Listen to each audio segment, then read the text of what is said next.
설 선물인가요? 5,500선이 장중에 넘었는데 이게 정말 말이 되는 장이구나 싶습니다. 일단 결과가 그렇게 나왔으니까.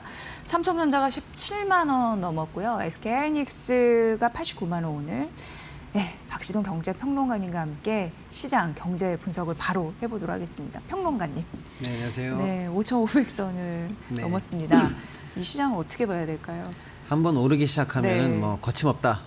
우리 증시 여전히 힘이 세다라는 걸 보여주고 있습니다. 그때 말씀하셨을 네. 때 주식을 사야 될 거 이렇게 또 많이 후회하시는 분들 지금 이 순간에 계실 것 같기도 하고. 뭐 결론적으로는 뭐 5,500 돌파가 굉장히 네. 좀 기분 좋은 소식입니다만은 저는 여기서 끝이 아니다. 아직 더 남았다. 그러니까 네. 그때 살 걸 하지 마시고요. 오늘 살 걸 소리 안 하시게 네. 추가적으로 더 우상향하는 모멘텀에 여전히 우리 시장에 관해서 긍정적인 뷰 가지고 있다 이런 말씀 드리고요. 네. 오늘 상승은 뭐 아까 앞서도 조금 브리핑에도 나왔습니다만 일단은 우리 시장을 이끌고 있는 원투펀치 반도체 관련해서 미국발 훈풍이 좀 불어졌죠. 네. 마이크론 관련해서도 10% 거의 가까이 올랐고요. 필라델피아 반도체 지수도 2% 정도 오르면서 여전히 AI 관련해서는 또 반도체 관련해서는 의심하지 마라. 뭐 네. 이런 얘기를 또 드릴 수밖에 없는 상황이다 이렇게 말씀드리고요. 미국발 훈풍보다도 제가 더 주목한 사실은 이틀 전에 있었던 TSMC의 실적 발표입니다. 네. 그때 사실은 TSMC가 전년 동월 전년 대비 뭐 이런 거는 뭐 우리도 이미 SK나 삼성에서 봤으니까요. 근데 이제 우리가 힌트로 삼을 수 있는 건 뭐냐면 전월 대비예요. 전월. 12월 말 대비해서 1월 실적이 무려 19.8%, 네. 20%가 늘었습니다. 작년 말 기준으로 기록적인 분기와 연간 성장률을 우리가 보여냈는데 TSMC의 사례를 비추어 보건대 지금 삼성이나 하이닉스도 아직 공개가 되지 않아서 그렇죠. 1월 실적도 거의 충격적 수준으로 예상해 볼 수 있다라는 겁니다. 그러니까 지금 다소 한 3, 4일 정도의 약간의 네. 조정 같은 것들이 좀 있을 만 했는데 사실은 물밑에서 어마어마한 실적 장세가 여전히 이어지고 있다는 게 확인이 되는 상황인데 그게 이제 미국발 훈풍까지 더해주다 보니까 삼성이나 하이닉스가 오르는 데 있어서 제가 볼 때 아무런 장애가 없다 이렇게 보고요. 증권가에서도 지금 계속적으로 전망치를 위로 올리고 있는데요. 삼성 같은 경우에도 26만 원까지 일단 나온 상황이고요. 하이닉스도 150만 원대까지 이미 여러 번 나와 있기 때문에 꼭 26만 원이 간다. 150만 원이 간다가 중요한 게 아니라 그 정도까지 상단을 열어도 되는 만큼의 실적과 근거 있다. 이런 상황으로 봐야 될 것 같습니다. 한편으로 이제 코스피가 오르는 것 중에 제가 좀 주목해 보는 게 반도체는 더 얘기할 것도 없고요. 금융주입니다. 은행, 은행 증권인데요. 네. 이 사실은 우리나라 증시에 그동안 약점으로 지목됐던 게 금융주입니다. 네. 왜냐면요. 반도체도 좋고 자동차도 좋고 조선 등등등 해서 소위 말하는 이제 제조업 베이스로 중후장대 산업이 우리나라 증시에는 늘 상단을 마크하고 있었거든요. 네네. 그리고 실적도 좋았고요. 그거는 이제 문제가 없다라는 건데 한국이 이제 경제 자체가 이제 선진화되려면 소위 말하는 이제 금융 섹터가 따라붙어줘야 되고 선진화돼야 되는데 너무 제조업 중심이야. 이게 사실은 약점으로 지목됐던 네. 거예요. 그런데 지금에 와서 보면 항상 배드 이즈 굿이고 굿 이즈 배드인 경우가 많은데 그렇다면 그동안 약점으로 지목되어 왔던 금융주가 거꾸로 보면 오를 여지가 많았던 거예요. 그렇죠. 우리나라 경제 체력에 또 체격에 비하면 덜 났거든요. 그런데 그러면 그동안의 약점이었던 게 갑자기 이번에 왜 강점으로 볼 수가 있냐면 그 사이에 제도가 바뀐 겁니다. 네. 가장 크게 바뀐 게 뭐냐면 이제 상법 1, 2차 개정이 있었고요. 조만간에 있을 3차 개정이 이제 가시권에 들어왔는데 자사주라든지 거버넌스 관련해서 금융주가 바로 혜택을 볼 수 있는 그런 회사들이 좀 많아요. 특히 연말에 통과됐던 게 배당소득 분리과세거든요. 은행 관련해서 가장 중요한 게 사실은 천문학적 이익을 계속 보고 있는데 배당이 약하다는 거예요. 네. 왜냐하면 그동안 이제 정책 당국의 압박을 통해서 배당을 못했어요. 그렇게 이익을 본 게 사실은 서민들로부터 국민들로부터 조금씩 쌓인 이자인데 그걸 배당으로 날린다는 게 이율배반적이다. 이런 얘기들이 그동안 좀 있었고 더군다나 외국인 지분이 높기 때문에 배당 관련해서 결국에는 우리나라에서 올라온 돈이 결국 외국으로 나가는 거 아니냐라고 해서 배당을 막아왔어요. 그런데 배당을 막았다고 해서 사회적으로 돈이 흘렀냐? 그렇지도 않았거든요. 결국에는 직원들의 성과급으로 나간 거예요. 그럼 뭐가 오르냐라는 게 늘 문제였는데 그러니까요. 예. 이번에는 이제 배당 관련해서 우리가 배당소득 분리과세를 통과시켰고 주주자본주의를 통한 건전한 시장을 만들겠다는 게 정부의 정책 기조예요. 그렇다면 이제 배당도 된다는 거예요. 네. 이익은 천문학적이죠. 배당은 들어오죠. 그리고 이제 배당을 이제 아마 국민 여러분들께서 주주분들이 이제 올해부터 받기 시작하면은 계좌에 꽂히는 배당이 만만치 않다는 걸 느끼실 거예요. 특히 이제 배당 수익률을 뭐 6%든 7%든 잡잖아요. 그거를 역산한 만큼의 주가 밑으로는 안 떨어진다라는 게 중요해요. 신선한 경험을 많이 하시겠네요. 맞습니다. 그러니까 주가가 네. 안 떨어져요. 그리고 배당이 이제 세게 들어와요. 네. 이게 미국 시장을 지탱해주는 가장 좋은 주식이거든요. 사실은요. 그러니까 이제 이런 주식이 우리나라에 나온다는 거예요. 네. 그런 측면에서 이제 금융주구도 빚을 발할 때가 됐다라고 하니까 코스피를 끌어가고 있던 큰 형들, 앞에서 끌어가고 있던 반도체주가 여전히 끌어가고요. 뒤에 항상 안 따라오던 막내 동생 같은 금융주가 이제 빚을 발하니까요. 네. 뒤에서 밀어주는 형국, 가장 좋은 이상적인 모습까지 이제 보여주고 있다라는 네. 측면에서 뭐 아주 뭐 긍정적으로 해석할 수 있다 이렇게 오늘 코스피의 모습은요 그렇게 네. 볼 수가 있겠습니다. 긍정적으로 어떻게 보면은 시장의 질이 점차적으로 좋아지는 모습을 지금 지수가 그냥 올라가는 것 외에도 더 근본적인 뭔가가 있다라는 네. 그러니까 추가적으로 상승 여력이 있다라는 맞습니다. 그렇게 연결이 되는군요. 네. 전반적으로 추가 상승에 대한 여력들 나온다고 하니까 더 이렇게 보게 되는 거 있죠. 네.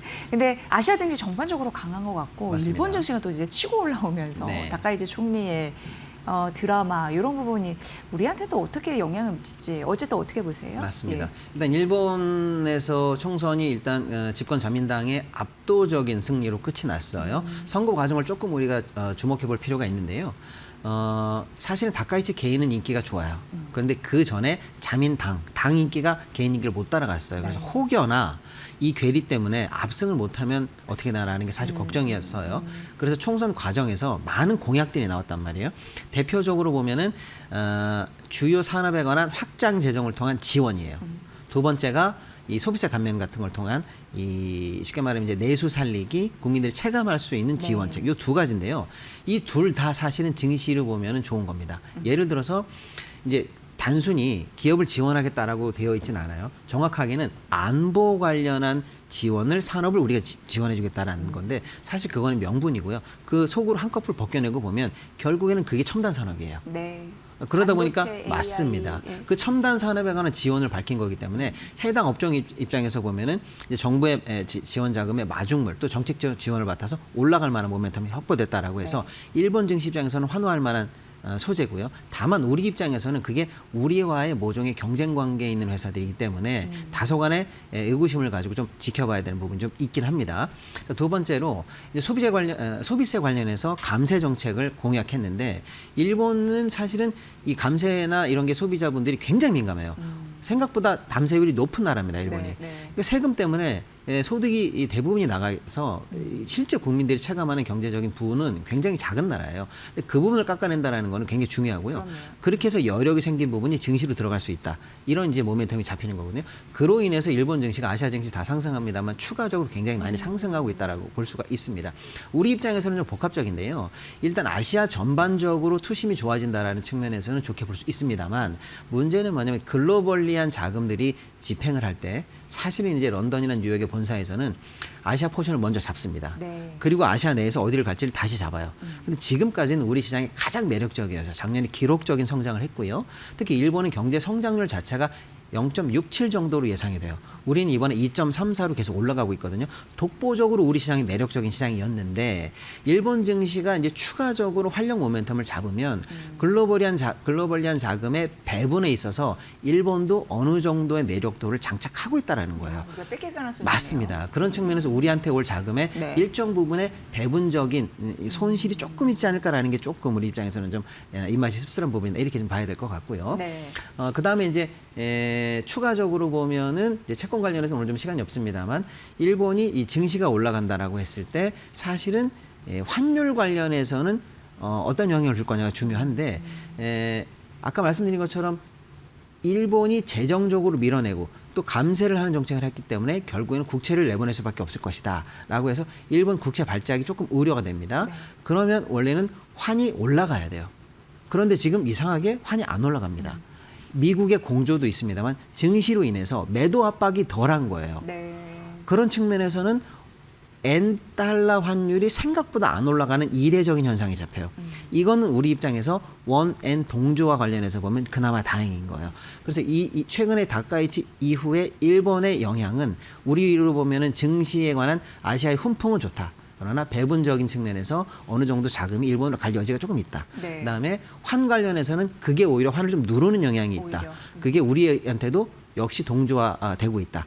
이게 참 복잡한 게 명암이 같이 일어나고 있는 현상 이런 걸 좀 지켜봐야 될 것 같습니다. 네, 항상 늘 그렇지만 그래서 항상 그냥 마냥 좋아할 수는 없는. 근데 다만 조금 이제 특이하게 잡히는 게 일본에 투자했던 일학개미들이 있어요. 일학개미들 입장에서는 자민당의 압승 또 다카이치 노믹스를 예상하고 있었거든요. 네. 그러면 증시가 더 올라갈 것 같아서 추가적으로 투자가 될 것처럼 보이는데 반대 현상이 나오고 있어요. 일학개미들의 철수 움직임이 잡힙니다. 네, 매도세가 잡히고 있고요. 일본 증시 관련한 보유 물량이 주는 걸로 잡혀 있어요. 제가 볼 땐 굉장히 스마트한 선택이다 이렇게 봅니다. 왜냐하면 지금 이 추가적으로 상승 모멘텀일 때 차익 실현을 하는 것 같아요. 우리 일학개미들이요. 왜냐하면 환율 관련해서는 여전히 불안하다고 보는 거예요. 그래서 지금 오히려 환율이 조금이라도 떨어질 때 지금 예를 들어서 차익 실현하고 그걸 이제 다시 돌리는 흐름을 지금 잡아야 되는데 만약에 지금 환율이 추가적으로 오른다면 오른 수익만큼 환차손을 입을 가능성이 있거든요. 그래서 일학개미들이 굉장히 스마트한 선택을 하고 있다라는 건 좋은데 물론 이제 남은 관점은 그렇게 해서 매도한 자금이 우리나라로 올 것이냐, 다시 미국으로 갈 것이냐, 네. 그 투자처가 국내로 향하는 것만이 아. 이제 숙제로 남아져 있다 이렇게 좀 네. 보겠습니다. 네. 현재 이게 전반적인 상황을 봤을 때 정말 뭐 빨간불이 켜질 만한 요소는 거의 없네요. 그리고 정부 쪽에서도 주가 누르기 방지법 이런 부분도 한다고 하고 그러면 증시 부양을 위한 강한 의지 이런 부분을 더 맛볼 수 있을 텐데 코스닥 같은 경우에도 살리기 이미 나섰잖아요. 그렇죠. 근데 좀 부실한 좀비 기업들 싹 없앨 것이다 이런 경고성 메시지도 나왔습니다. 이게 주는 또 메시지도 분명하죠? 코스닥 살리기는 제가 볼 때는 코스피 살리기보다도 정부의 정책 모멘텀의 영향력이 더 압도적입니다. 그래서 코스닥에 관심 있는 우리 투자자분들께서는 정부가 무슨 말을 하는지 정말로 예의 주시하셔야 될 것 같은데요. 뭐 예를 들어서 롱텀 투자를 하기 위해서 연금을 많이 넣겠다, 뭐 다양한 얘기가 있습니다만 오늘 뉴스가 된 부분은 일단은 코스닥 시장의 신뢰를 회복하겠다는 거예요. 근데 왜 신뢰를 못하지라고 할 때 소위 말하는 뭐 좀비 기업들, 동전주들 이런 것들이 너무 많다 보니까 사실은 시장에 남아있지 않아야 되는 종목까지도 너무 많아요. 네. 그러니까 청소 한번 하겠다라는 게 정부의 입장이에요. 그런데 중요한 것은 그 명분은 옳다 하더라도 어저께 금융위원장 발 메시지가 정확하게 나온 게 뭐냐면 약 150여 개 종목이 퇴출될 수 있다라는 얘기가 시장에 나왔단 말이에요. 네. 전체적으로 보면 상장 회사의 약 10% 정도에 해당하니까 굉장히 큰 물량이에요. 그러니까 이제 코스닥 투자하시는 분들 입장에서는 내 종목이 어떻게 되는지를 좀 보셔야 됩니다. 근데 이제 금융위원장이 정확히 어떤 기준으로 150개를 얘기했는지는 나오지 않았어요. 그래서 이제 다시 시장에서 역으로 추산해 보는 거예요. 150개가 나올 만한 사유가 뭐가 있나라고 봤을 때 예를 들어 자본 잠식 회사인가? 아닌 것 같아요. 그러면 뭐 이익을 못 내고 있는 회사인가? 적자 회사인가? 그것도 아닌 것 같아요. 그러면 뭐냐면 동전주를 세보니까 150개가 나와요. 또 하나는 네. 시총을 지금 현재 기준은 40억인데요. 150억 정도로 올리면 150개가 나와요. 그래서 정부 당국이 준비하고 있는 정책이 시총 150억 정도로 퇴출 기준을 올리고 그에 따라서 퇴출을 진행하는 거 아닌가라고 이제 시장이 사이즈가 중요하다. 추정하는 겁니다. 네. 근데 왜 150억이냐면요. 지금 있는 시총은 40억이 퇴출 기준이에요. 근데 시총 40억이라는 거는요. 쉽게 말하면 큰 손 한두 명만 들어오면 그 회사를 다 살 수 있다는 거거든요. 이거는 상장사 수준으로 보면은 너무 약하다는 거예요. 그런 측면에서 올린다라고 했는데 어디까지 올릴 건지가 아직 미정이었어요. 그런데 150억으로 쭉 올려보니까 150개가 퇴출 기준으로 들어온다는 거예요. 이 부분에 관해서 일단 정부의 코스닥 시장의 청소 의지가 확인됐다라는 거예요. 그러면 마냥 좋아할 것인가라고 볼 때 조금 디테일한 부분은 좀 남아 있어요. 네. 시장의 신뢰를 얻기 위해서 좀비 기업을 퇴출하고 시총이 모자란 기업을 퇴출한다까지는 좋은데 단순히 시총 기준으로만 한다면요. 그럼 기준이 뭐냐라고 봤을 때 기존의 시총 기준을 운영할 때는 연말 기준이에요. 네. 한 번만 넘으면 돼요. 그러면 거꾸로 퇴출되지 않기 위해서 시총을 한 번만 올려라라는 네. 거는 기업 가치가 올라가고 매출이 올라가는 의미에서 자연스럽게 올라가면 다행인데 예를 들어서 꼼수? 연말 한 번만 올리면 돼요.